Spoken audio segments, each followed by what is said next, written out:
Východoslovenský krajský národný výbor vyčlenil 1. marca 1961 45 autobusov Československej automobilovej dopravy a delimitoval ich do dopravného podniku mesta Košíc. Ich úlohou bolo zabezpečiť dopravu robotníkov do VSŽ z mesta a najbližšieho okolia. 4 novozriadené mestské linky spojili centrum s novovybudovanými satelitmi. Keďže kapacita starých autobusových garáží pri železničnej stanici už nestačila, pristúpilo sa k vybudovaniu nových garáží v džungli na Hornáckej ulici. V čase ich odovzdania v roku 1965 sa prejavil zlý odhad pri ich plánovaní. Dopravný podnik už vtedy vlastnil 130 autobusov a 13 vlečiek, čo bolo dvakrát viac ako kapacita nových garáží. Na pomoc autobusovej doprave vo VŽ bola v Šaci zriadená provizórna garáž. V roku 1967 boli v Šaci postavené nové garáže a údržbárske priestory.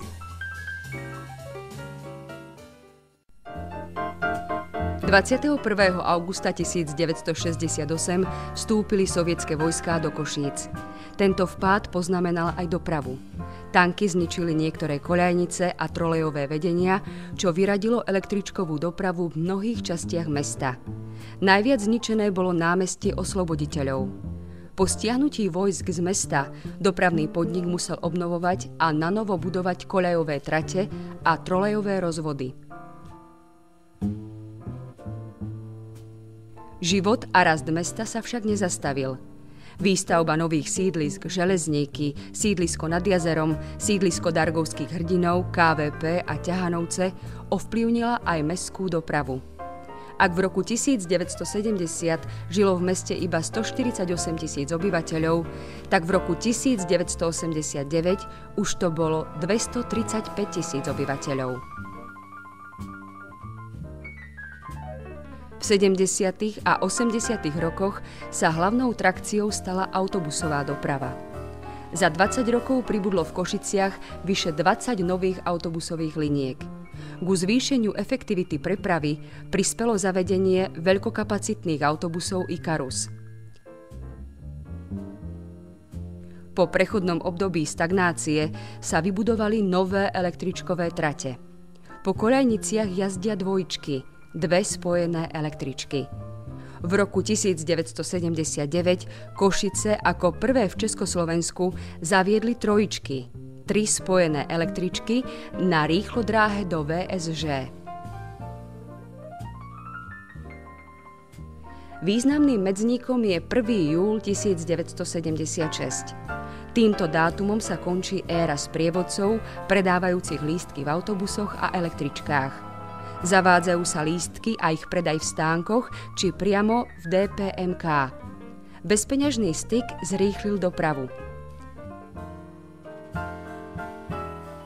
Za prácou, ktorá je vzdialená od sídlisk, dochádza stále viac ľudí.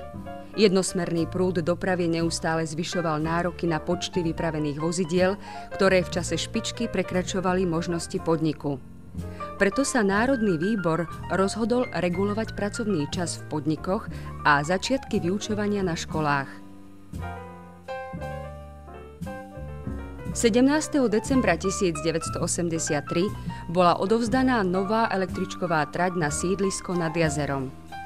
Významnou mierou znížila podiel neekologickej autobusovej dopravy v meste, ktorá najmä v 80. rokoch bola dominantnou. 3. júla 1986 po zrekonštruovaní električkovej trate na Kuzmányho ulici bola z dôvodu opravy dómu svätej Alžbety a štátneho divadla vylúčená koľajová doprava z hlavnej ulice. Aj keď sa pôvodne mala do centra vrátiť, dodnes sa tak nestalo.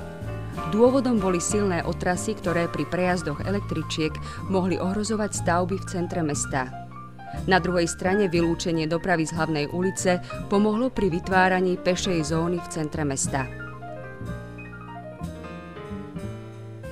V roku 1989 bol odovzdaný do užívania nový úsek električkovej trate spájajúci križovatku na Moldavskej cez Alejovú ulicu po VSS. Tým sa spojila rýchlodráha so sídliskom nad jazerom. 1. júla 1989 došlo k transformácii dopravného podniku na štátny podnik.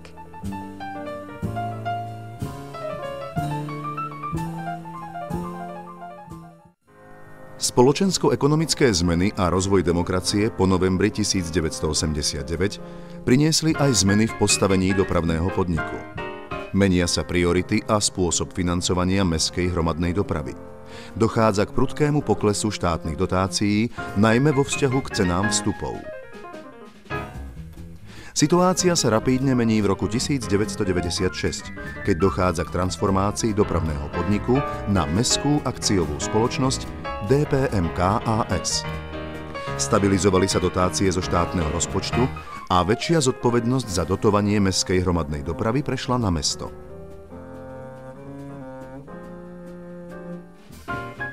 Keďže rozpočet mesta nedokázal kryť prudký nárast cien vstupov, došlo k výraznému zvýšeniu cien cestovných lístkov. Ak v roku 1991 stál jednorazový cestovný lístok v prvom pásme 2 koruny, v roku 2001 stál už 12 korún. Napriek zvyšovaniu ceny lístka hromadná doprava nestráca na svojej dôležitosti. Je stále najlacnejším spôsobom prepravy osôb v meste. Je najekologickejšia. Ak by prestala fungovať, mesto by zažilo kolaps.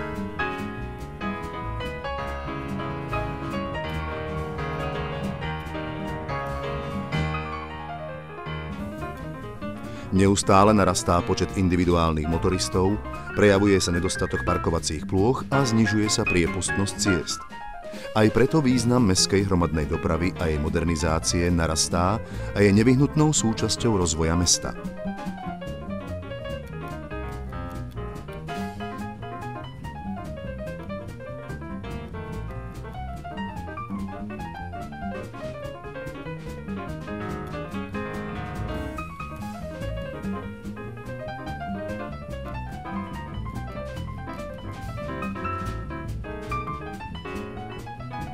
Snaha o riešenie prehustenej dopravy v meste a jej ekologizácia vyústila do vybudovania 3. trakcie trolejbusovej dopravy.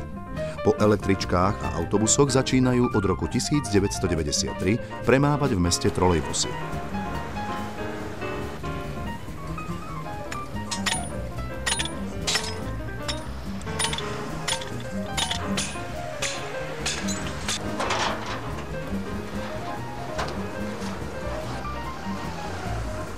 V prvej etape trolejbusy spojili sídlisko Dargovských hrdinov s centrom mesta.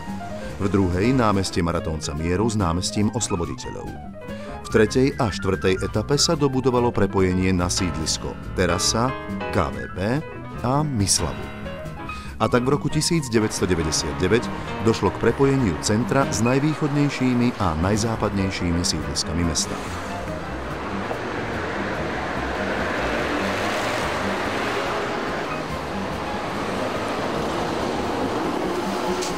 Asi najvýznamnejšou modernizačnou akciou s veľkým dosahom na ekonomiku bola prestavba meniarní na diaľkové ovládanie. Týmto dopravný podnik ušetril viac ako 40 zamestnancov, ktorých využil na skvalitnenie dopravnej činnosti.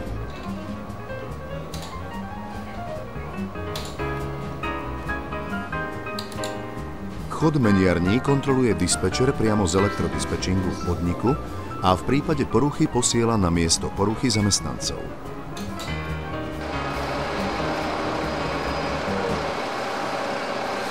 V roku 1990 bolo dané do prevádzky nové umývacie centrum, ktoré slúži všetkým druhom cestných motorových vozidiel.